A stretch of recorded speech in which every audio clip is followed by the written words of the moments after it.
Dieu qui nous a appris la leçon, il va nous l'apprendre encore complètement. Amen. Le titre de notre leçon, c'était quoi déjà? Sauvé par substitution.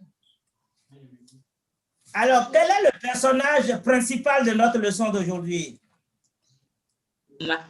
Abraham. Abraham. Oui, on nous a déjà posé la question concernant Abraham. Qu'est-ce que nous savons d'Abraham? Nous savons. Qui peut me répéter ce que nous savons d'Abraham? Oui.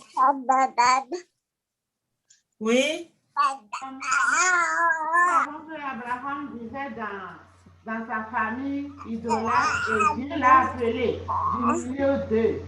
Et lui demandant de partir du milieu de sa famille et d'aller où Dieu va lui montrer. Donc, il est parti avec la foi sans demander. Il a suivi Dieu, il a marché avec lui, avec intégrité. Donc, merci beaucoup. Nous avons vu que Abraham, il s'appelait Abraham. Et il était dans le pays dur. Dans le pays. Et qui peut me situer? Emmanuel, situe-moi le pays dur. Le pays dur. Emmanuel, tu peux me situer le pays dur où Abraham était, d'où il est parti? Emmanuel est là? À côté en Mésopotamie, non? Oui, Mésopotamie, oui, ça c'est encore un nom biblique. Oui, dis-nous comment aujourd'hui, comment tu peux le situer aujourd'hui pour que tout le monde, ou bien tout le monde sait aujourd'hui où se trouve la Mésopotamie? Est-ce que tout le monde peut me dire aujourd'hui que vous savez où se trouve la Mésopotamie? Non, moi non. Oui. Bon, alors, qui veut nous situer le pays dur d'où est parti Abraham? Le pays dur était situé là où se trouve actuellement l'Irak. Merci beaucoup. Et surtout, il y a un événement qui fait que la radio, la télé a parlé du pays dur depuis avant-hier, depuis hier. Et qui peut me dire quel est l'événement qui fait que la radio, la télévision parle du pays dur depuis avant-hier et hier? La présence du pape en Irak. La présence du pape. Le pape est parti en Mésopotamie, c'est-à-dire en Irak, et il est parti jusqu'à la ville de Ur, là où Abraham a quitté. C'est pour cela que la télé est en train de parler du pays, en train de rappeler que Abraham est le père de toutes les nations, est le père de toutes les religions. Parce que c'est d'Abraham qu'est sorti les Juifs, non? Oui. C'est d'Abraham qu'est sorti aussi les chrétiens, n'est-ce pas?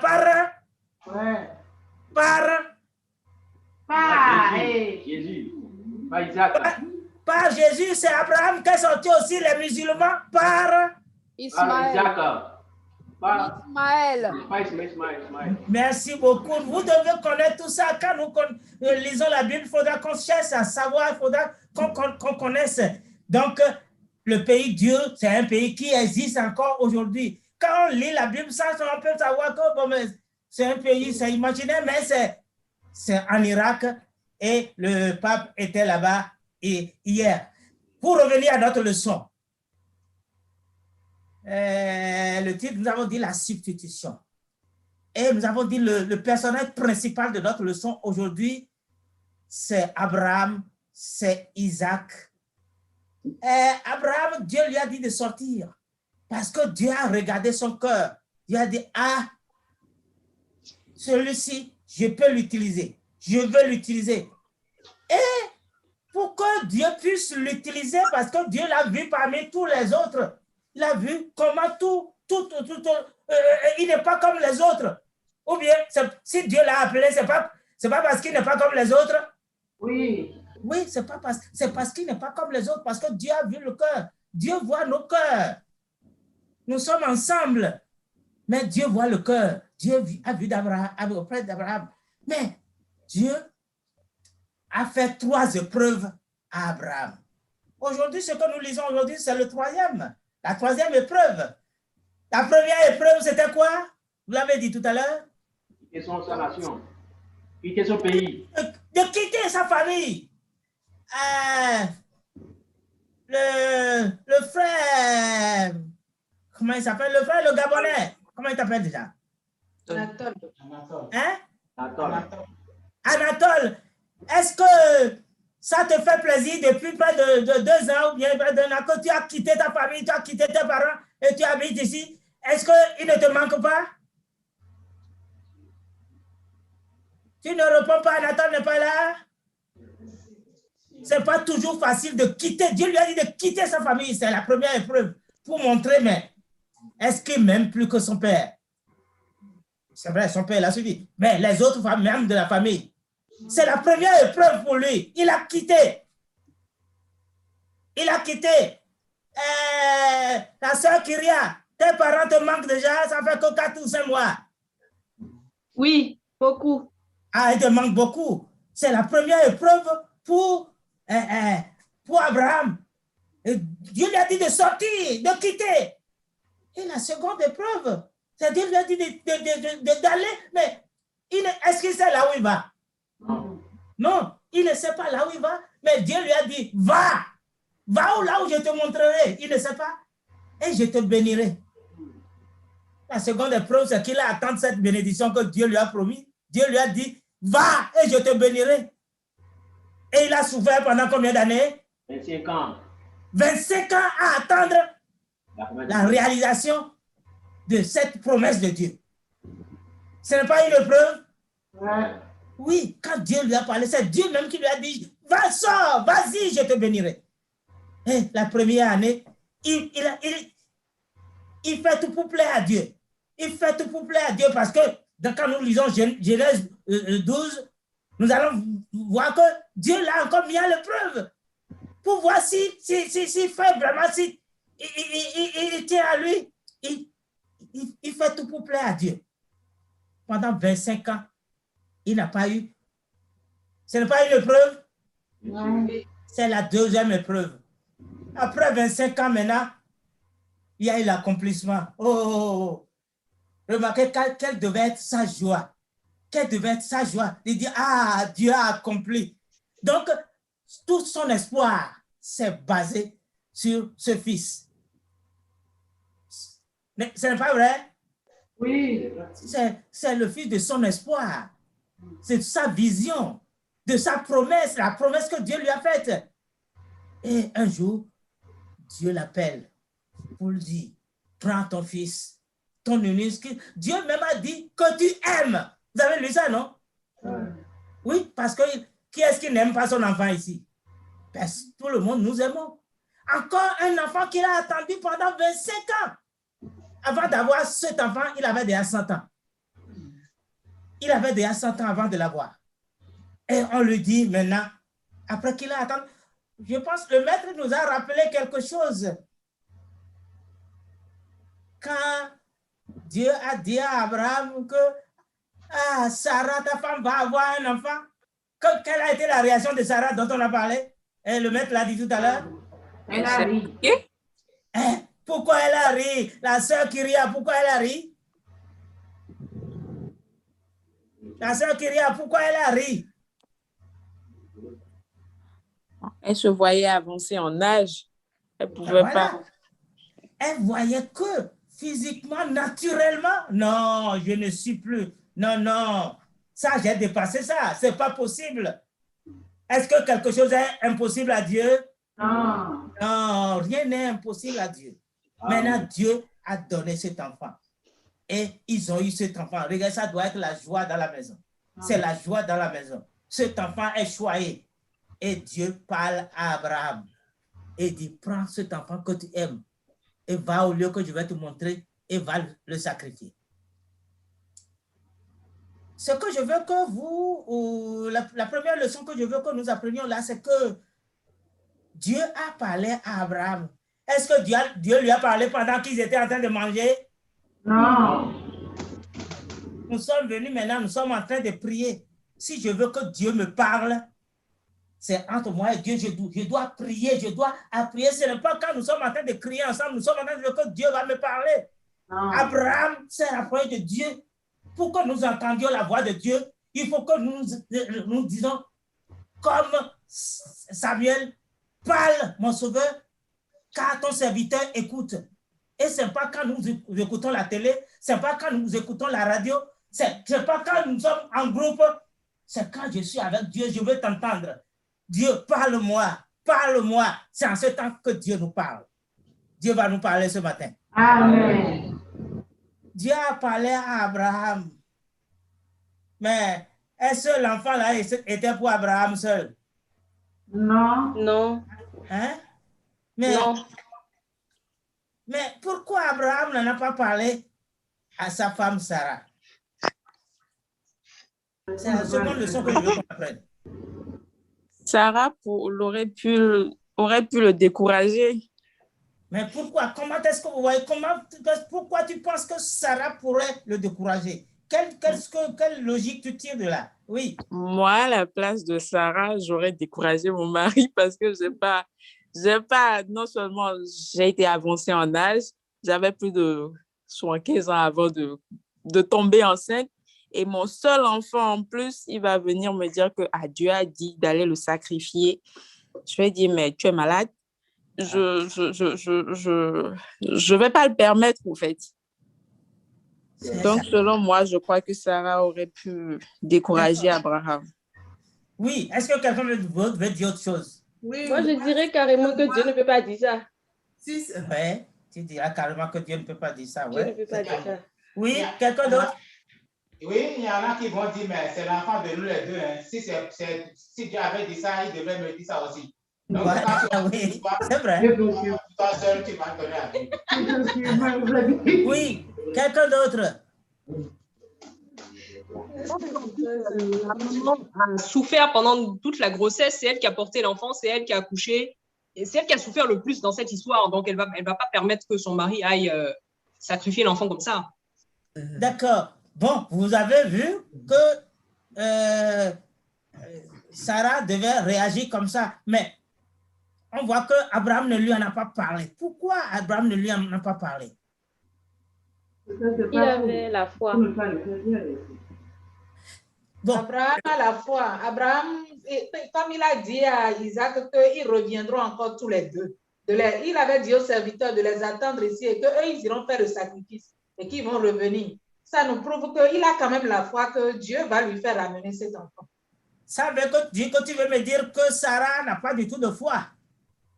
Non, oui, moi, je peux dire qu'il ne voulait pas avoir du découragement parce que lui-même, Abraham, il savait ce que sa femme Sarah va dire. Il sait humainement parler, parlant ce qui peut se passer. Donc, il ne veut pas être dissuadé de ce que Dieu lui a dit. Et c'est que c'est à lui que Dieu a parlé et à un autre. Je pense que pour moi, Abraham ne voulait pas que Sarah pêche contre Dieu parce que quand les anges lui ont dit qu'elle aura un avortement, elle a ri et puis ça n'a pas plu aux anges. Donc, elle a le doute. Donc, peut-être qu'Abraham ne voulait pas qu'elle elle continue d'avoir le doute en ce qui concerne son Dieu. C'est pourquoi il lui a parlé. Merci. Sœur Patricia, dis-moi, quelle leçon tu tires de cela? Quelle leçon ça te donne, cette partie de notre leçon? Oui. Il lui en a pas parlé. Parce que tout ce que vous dites est normal. Parce que Sarah n'est qu'une personne, n'est que humaine. Elle est humaine. Et toutes les réactions que vous dites, c'est normal. C'est la réaction d'une personne humaine qu'elle doit avoir. Mais quelle leçon tu tires de cela? La leçon qu'on peut tirer, c'est que quand Dieu nous demande de faire quelque chose, même dans le couple parfois, quand il s'agit de Dieu, il faut faire la volonté de Dieu contre vents et marées. Si Dieu nous demande d'en parler, on en parle. Si Dieu nous demande d'y aller tout seul, on y va tout seul aussi. Quelqu'un d'autre veut dire autre chose? Parce que c'est important.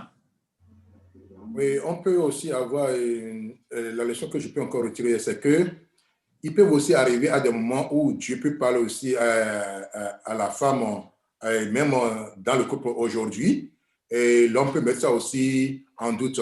Et ce que nous pourrons retenir est que si Dieu nous dit quelque chose, d'avoir la conviction de ce que Dieu nous a dit, et est-ce que peut-être que l'Esprit aussi ne lui a pas dit de le dire autour de lui. Donc, ce n'est pas tout ce que Dieu nous dit ou tout ce que Dieu nous révèle que nous allons aussi le partager autour de nous, tant que Dieu ne nous donne pas les directives qu'il faut. Merci. Notre temps est déjà parti. La première des choses, c'est que nous sommes ensemble, nous n'avons pas les mêmes degrés de foi. Non. Toi et ta femme, toi et ton mari, vous n'avez pas les mêmes degrés de foi. Et Dieu agit avec chacun selon son degré de foi. Donc, si Dieu te dit quelque chose et il dit de faire quelque chose, tu peux ne pas en parler parce que, regarde par exemple, je vais donner des exemples pour qu'on soit plus précis. Tu vois quelqu'un qui a un besoin, tu es dans Dieu te dit qu'il faut l'aider. Et toi, tu penses que, oh, tel que je connais ma femme, si je vais lui dire maintenant que je veux aider telle personne, il ne sera pas d'accord. C'est pas possible? Oui, c'est bien possible. C'est comme la femme aussi. Dieu peut lui dire, fais telle chose. Il sait, il va savoir que tel que je connais. Si je lui dis, mais c'est Dieu qui me l'a dit, mais ça veut dire, Abraham sait que c'est Dieu qui lui a parlé, non? Mais si Dieu dit, nous devons faire, parce que nous n'avons pas les mêmes degrés de foi. L'homme peut être plus fort, comme la femme peut être plus forte. Mais chacun, nous, c'est chacun qui rendra compte à Dieu selon ses œuvres. Abi, on n'a pas dit chacun là-bas? Oui. C'est chacun qui rendra compte à Dieu. Si Dieu t'a dit de faire quelque chose et tu ne l'as pas fait, et tu es parti parce que j'en ai parlé à mon mari, il n'a pas refusé, il a refusé. J'en ai parlé à ma femme n'a pas accepté. C'est toi qui n'as pas fait ce que Dieu t'a dit. Parce que Dieu t'a dit de faire. Dieu t'a dit, fais telle chose. Dieu t'a dit, fais telle chose. Tu as dit, non, il faut que j'en parle à ma femme. C'est vrai, vous êtes ensemble, mais vous avez des responsabilités différentes devant Dieu. Que Dieu nous aide. Hein? Amen. Que Dieu nous aide. L'autre leçon que je veux qu'on apprenne aussi, Dieu a dit à Abraham, prends ton fils que tu aimes et va le sacrifier. Qu'est-ce que vous voyez? Est-ce que ça dit, le sacrifier, ça veut dire le tuer, non? Oui. Hein? Oui. Est-ce que la loi de Dieu permet de tuer, d'offrir une personne en sacrifice? Non. Hein? Non. Non. Non. Non. C'est une preuve. Qui peut me trouver un endroit où Dieu a dit tu ne dois pas sacrifier une personne? Qui peut me trouver? Lisez, quelqu'un peut me lire Lévitique 20, de 1 à 5. Lévitique 20. Lisez, allons-y vite, vite. Il est l'heure. Lévitique 20, de 1 à 5. 1. L'Éternel parla à Moïse et dit, 2. Tu diras aux enfants d'Israël, si un homme des enfants d'Israël ou des étrangers qui séjournent en Israël livre à Moloch l'un de ses enfants, il sera puni de mort. Le peuple du pays le lapidera. 3. Et moi je tournerai ma face contre cet homme et je le retrancherai du milieu de son peuple, parce qu'il a livré de ses enfants à Moloch, tué mon sanctuaire et profané mon saint nom. 4. Si le peuple du pays détourne ses regards de cet homme qui livre de ses enfants à Moloch, et s'il ne les fait pas mourir, 5. Je tournerai, moi, ma face contre cet homme et contre sa famille, et je le retrancherai du milieu de son peuple, avec tout ce qui se prostitue comme lui en se prostituant à Moloch.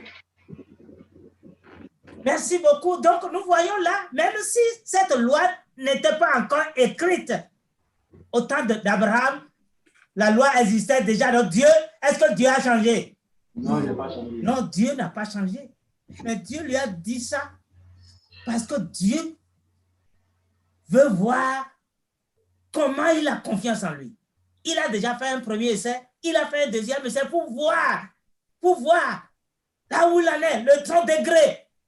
Il veut maintenant voir le 3e degré. Dieu a vu, il a dit, va le sacrifier. Et la leçon que nous devons apprendre là aussi, c'est que Abraham, là, il sait que Dieu m'a dit d'aller le sacrifier. Mais il sait que ce Dieu-là, il est capable de tout, non? Oui. Il a confiance, il dit que même si je le tue, la promesse que Dieu a faite là, Dieu va l'accomplir, non? Il sait que Dieu va l'accomplir n'importe quand. Je ne sais pas ce que Dieu fera, mais je vais faire ce que Dieu a dit. Et si je fais ce que Dieu a dit, Dieu, sa gloire, il fera tout pour sa gloire. Nous avons vu que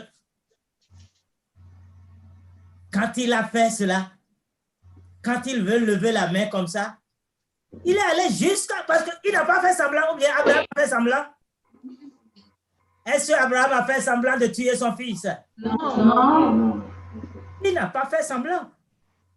Je vais oublier les autres parties où les maîtres ont déjà dit il a attaché son fils qui est déjà un grand gaillard, mais qui ne s'est pas enfui. Mais Abraham était prêt comme ça. Il a levé le couteau pour tuer. Donc Dieu l'a laissé jusque-là pour voir s'il va lui obéir jusqu'à là. Et c'est à partir de là que Dieu a dit, j'ai vu maintenant comment tu m'aimes. Ça veut dire que toi et moi, les épreuves que tu as, ce n'est pas, tu ne dois pas toujours pleurer pour ton... Les épreuves que tu as, c'est peut-être pour que Dieu t'honore, que Dieu t'a amené des épreuves. Vous savez ça? À partir de là, Dieu a honoré Abraham, non? Oui. Oui, les épreuves que nous avons, c'est pour que nous soyons honorés. C'est pour que nous soyons plus gradués. Que Dieu nous envoie des épreuves. Pour que nous puissions, si nous passons l'épreuve, comme un enfant qui a passé son examen, il a le diplôme. Dieu l'aime. À partir de là, Dieu l'a béni. Que Dieu nous aide. Amen. La leçon que je voudrais aussi qu'on comprenne, surtout la réponse d'Abraham à son fils, il dit, Dieu lui-même pourvoira. C'est la confiance totale en Dieu. Et en même temps, ce qu'il dit là, il n'a pas dit ça de lui-même. C'est une prophétie qu'il est en train de faire en même temps. Et la prophétie s'est accomplie. Et quand Carole est là, Dieu lui-même pourvoira. Dieu a pourvu quand?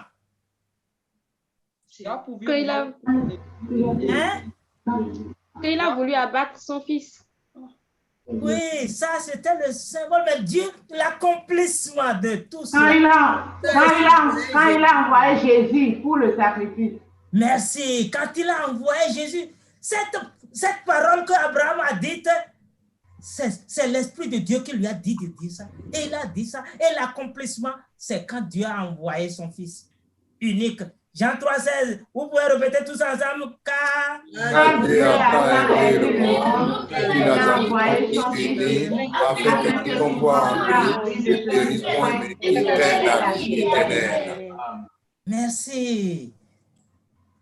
C'est l'accomplissement. Ça veut dire que si nous sommes en Dieu et que nous avons confiance en Dieu, que nous prions Dieu pour dire, Dieu, guide-moi, inspire-moi, Dieu va nous inspirer, Dieu va nous aider. Et tout ce que nous allons faire, nous allons aller de grade en grade. Amen. Nous allons aller de haut en haut jusqu'à ce qu'on ait la victoire. Parce que Abraham, dont nous parlons aujourd'hui, pour aller vite, Abraham, dont nous parlons, Dieu lui a fait toutes ses promesses. Tout le pays que tu vois sera pour toi. Abraham a eu tout ça avant de mourir? Non. Qu'est-ce qu'il a eu? Il a eu ça avant de mourir? Il a eu seulement l'accomplissement de son fils, d'Isaac. Oui, dans ce grand pays que Dieu lui a montré, qu'est-ce qu'il a eu? Rien que son tombeau, n'est-ce pas? Ah oui, rien que son tombeau. Mais à la fin, c'est à partir de Josué, quand Josué a pris le pays, que ses enfants ont pris le pays, non? Le pays de Canaan, non? que ça s'est accompli. Nous aussi, aujourd'hui, Dieu nous a fait des promesses. Il nous a fait des promesses. Nous pouvons ne pas avoir de grandes choses dans ce monde. Ce que Dieu veut pour nous dans ce monde, il nous le donnera. N'est-ce pas? Mais le plus important, c'est que nous puissions faire sa volonté jusqu'au bout pour avoir le ciel. Parce que Abraham, nous parlons encore de lui aujourd'hui, non? Oui. Et on parlera toujours de lui parce que dans le royaume des cieux, on nous a dit que les gens seront autour d'Abraham. Que Dieu te compte parmi eux et ceux qui seront autour de lui. Amen. Amen. Nous voulons être avec Jésus, mais nous devons obéir à Dieu. Nous devons chercher à écouter Dieu. Nous devons chercher à faire la volonté de Dieu. Nous devons prendre tous nos problèmes qui nous arrivent comme des examens pour aller. Nous ne devons pas nous lamenter. Nous ne devons pas regarder ça comme un malheur.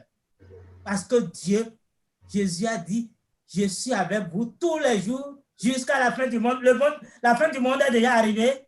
Non. Non, la fin du monde n'est pas arrivée. Ça veut dire que Jésus est avec nous jusqu'encore ce matin. Que Dieu soit toujours avec nous. Amen. Et qu'il nous aide comme il a aidé Abraham à avoir la victoire. Nous voulons avoir la victoire aussi. Amen.